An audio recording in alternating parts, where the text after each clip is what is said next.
Hello, friends. Welcome to a brand new episode. I am so glad that you're here. Let's get into today's topic. If you're struggling with the scales, I'm going to encourage you why you shouldn't freak out about the number on the scale. If you're ready for this episode today, friends, then let us get into it. Hello, Lose Weight with Macros, the Basics Podcast family. I'm your host, Verona. And if you're new here, welcome to the show. I'm a nutrition coach who believes in the power of real life tools to create healthy habits. I help busy women like you get rid of the stress and emotional eating that keeps you from creating resilient, lifelong habits that, quite frankly, you can trust. Instead of giving you another boring diet or workout plan or bland salad and tell you just to eat a whole heap of salad leaves while your family chow down on your favorite meals in the corner and you are regretfully eating that bowl of dry salad, I'm gonna help you learn how to use macros to lose fat, keep it off, and rebuild that confidence that diets often strip us of. That insecurity, that fear, that no longer feeling confident in our bodies that we know we need to get rid of. Friends, if this sounds like your cup of tea, grab your tea, your coffee, and your notepad and pen, because today's episode, friends, is gonna be a juicy one.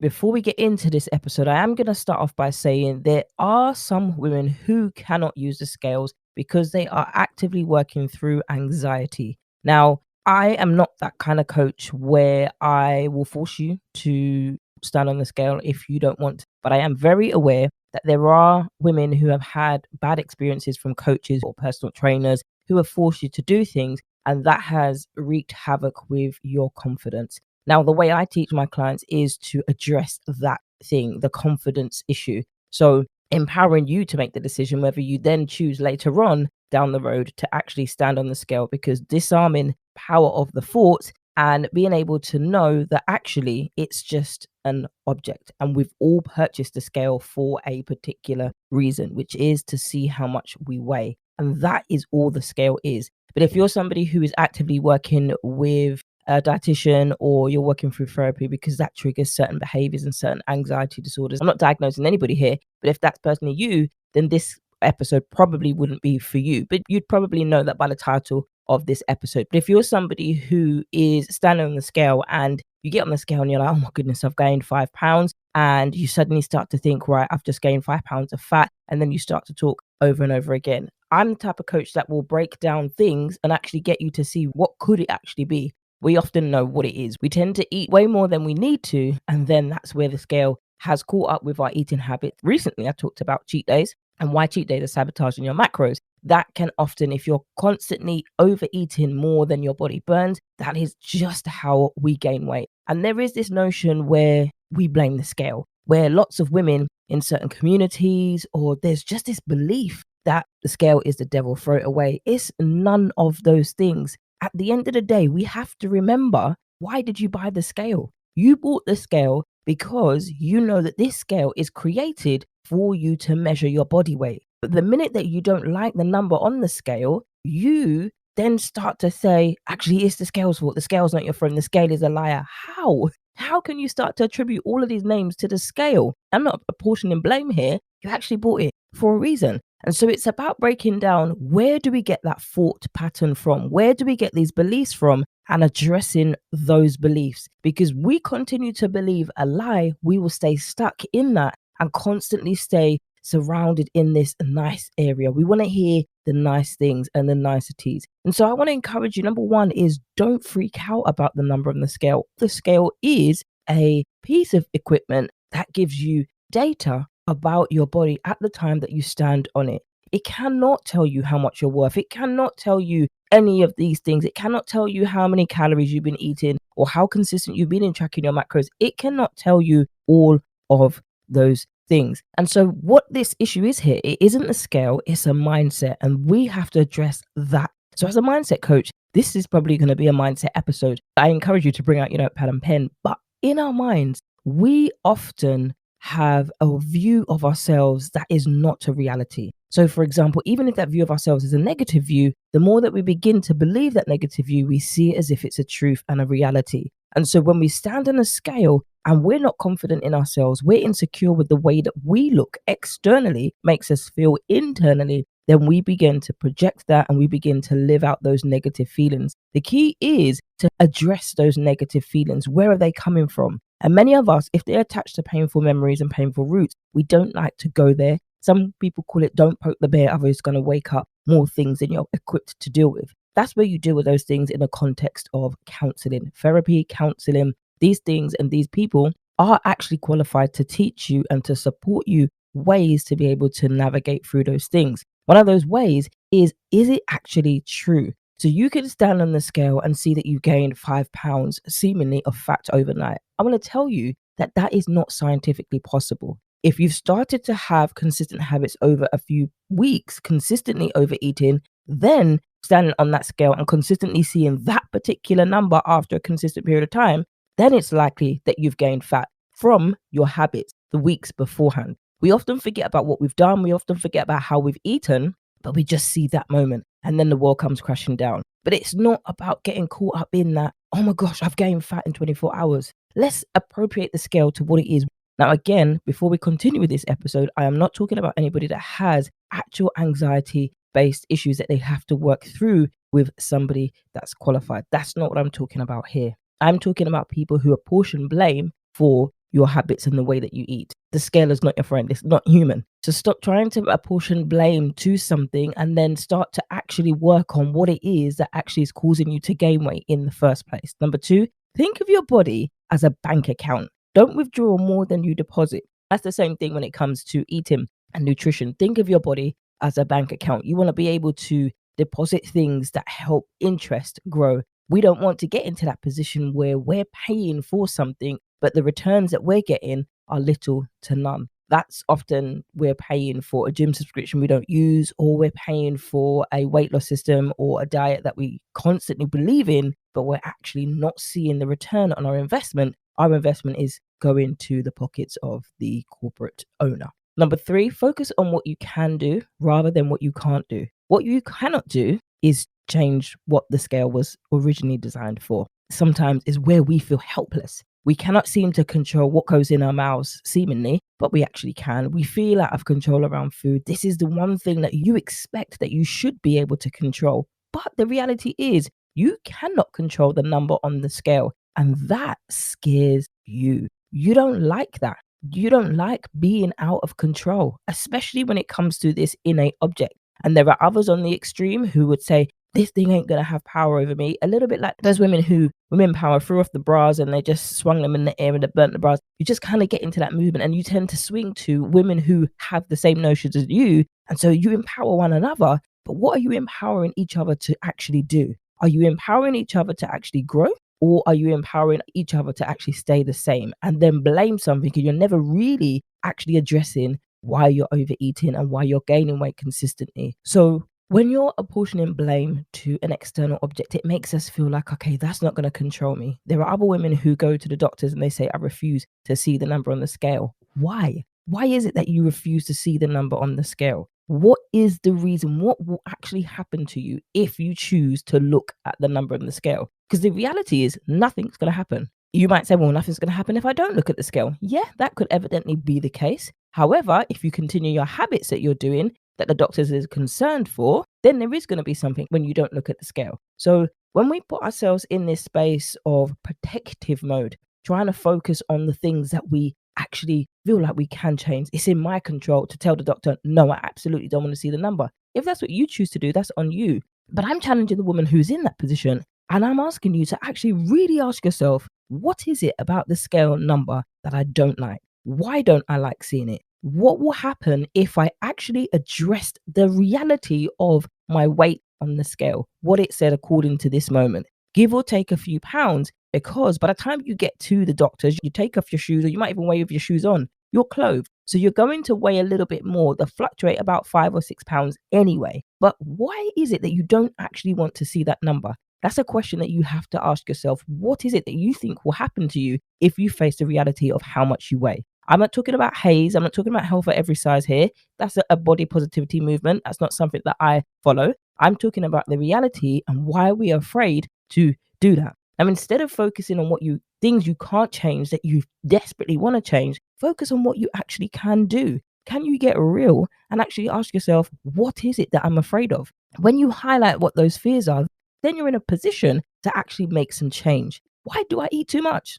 I'm just bored. Am I being a little bit greedy? It happens to everybody. Now, that doesn't happen every day, but it happens to everybody. So focus on what you can do instead of focusing on, oh my goodness, the scale's gone up 3 pounds. I've gained fat overnight. You haven't, unless that's a consistent display. Then you can be like, okay, maybe it is fat, but then take that as a reality check and then focus on what you need to change. Number 4, remember, weight loss is not linear. Weight loss is not going to go in a straight line that we want it to, like we expect, like we hoped to. It goes up, down, round and around. It is not consistent as we think. We've got to lose 5 pounds when I want to. I've got to lose 1 to 2 pounds per week because that's what marketing has sold me. Then that's what I expect. It does not work that way, especially if you're somebody who is dieted out. Your metabolism is stressed out. You don't have to fix it because it's broken, because it isn't. You have to focus on nutrition. You have to focus on exercise. You have to focus on getting the right sleep. You have to focus on rebuilding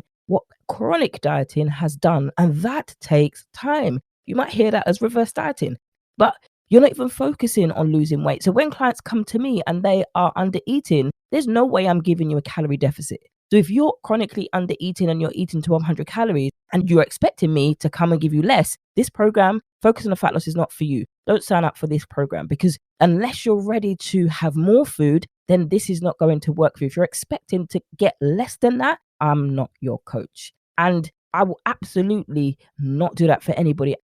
So I had a conversation, and in the DMs, it transpired that this person wants to lose weight, but they started to develop unhealthy attachments to food and to their body. And they started to get obsessed about the calories, obsessed about the weight loss. They were starting to get frustrated about this is taking too long.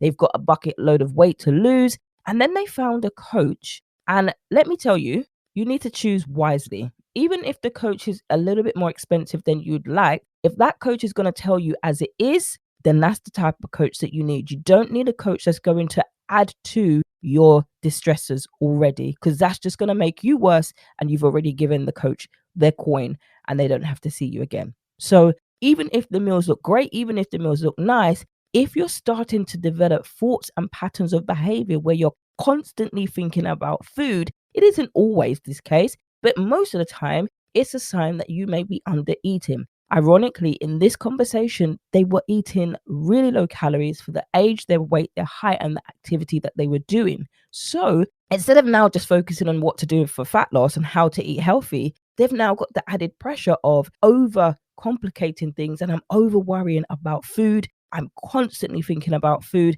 I've got to the point where I'm not hungry, but that's because your body has adapted to the low amount of calories. No coach or a good coach should know that they don't give you the same amount of calories to eat as the same amount of calories as it takes your body to survive. No coach should be doing that. As you can hear in my voice, I got frustrated. I'm like, how can coaches be doing this? Just because you come to me and tell me I've got lots of weight to lose, if I'm calculating that your amount of fat to lose is unrealistic, I'm not going to give you your numbers. I'll give you a refund. You can go and find somebody else who wants to give you that, because that's not going to be my coach. And here's the reason why I'm going to tell you that, because I want you to actually face reality. It's not about quick fixes. It's not about this.